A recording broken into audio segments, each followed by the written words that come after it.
Magnus Carlsen launches a powerful and beautiful attack on Viswanathan Anand, which leads to that checkmate no matter what Vishy does here. So after b3, c5 is played by Vishy, who is playing with the black pieces, and Carlsen plays e4, attacking the central pawn. And after the pawn is captured, the knight goes to g5. This is the Nimzo Larsen attack, the Norfolk gambit that is being that is on the board right now. So knight to f6 by Anand, supporting that central pawn, and knight to c3 by Carlsen, and after that knight to c6 by Anand, and the bishop goes to c4, eyeing that weak f7 square, and it's also already attacked twice by that particular knight as well.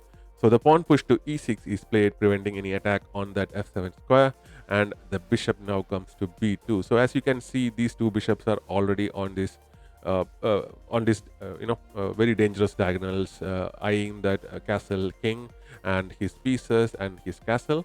So bishop comes to e7 by Anand, looking to castle on the king side, and both the players basically castles as of the eighth move.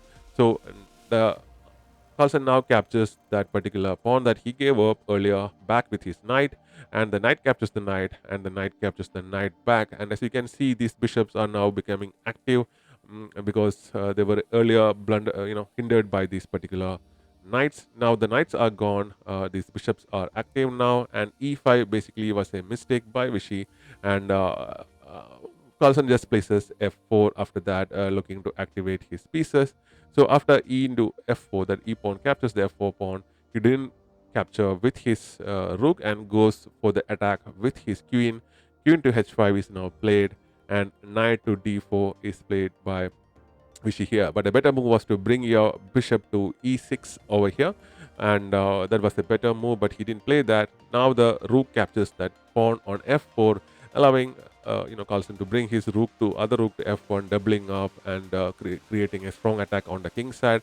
So as you can see, most of Carlsen's pieces are already active, or only this last rook remains, and it can be active in just one more move.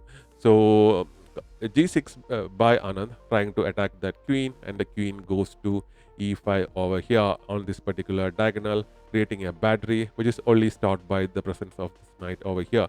So if this knight, if you cannot move the knight, if you move the knight, the king will go here and the game will be over. So b6 by Anand.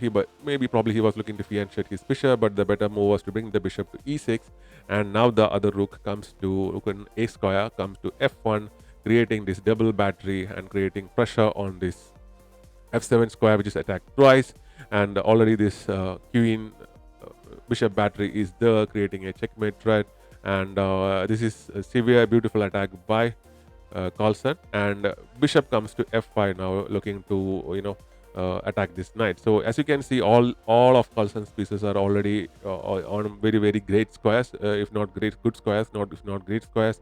There's a battery of rooks, there's a battery of queen and the bishop.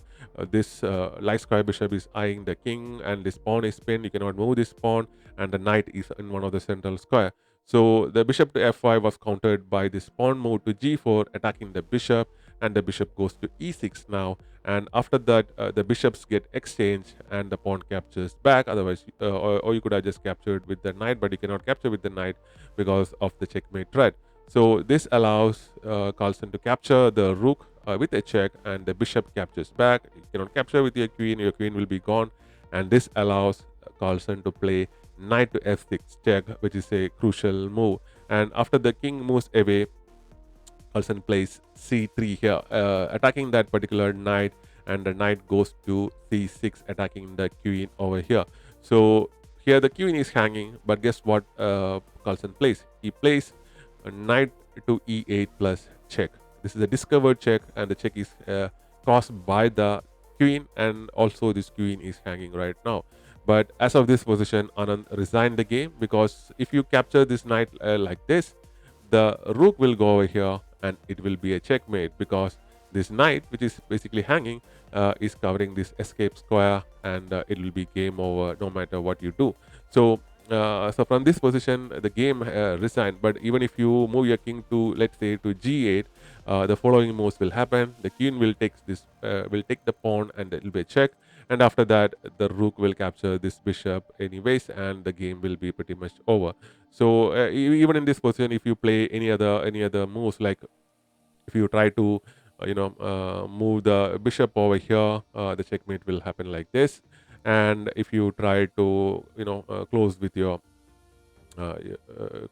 queen, the checkmate will happen like this, and the earlier moves will just repeat, and the game will be pretty much over. You can just capture with your queen, and the game will be basically over. So that's how the match entered. An incredible game by Carlsen, superb attack, beautiful checkmate or checkmate possibilities through his match. So that was the game. So thanks very much for watching. We'll be back with more such videos of Carlsen and other players.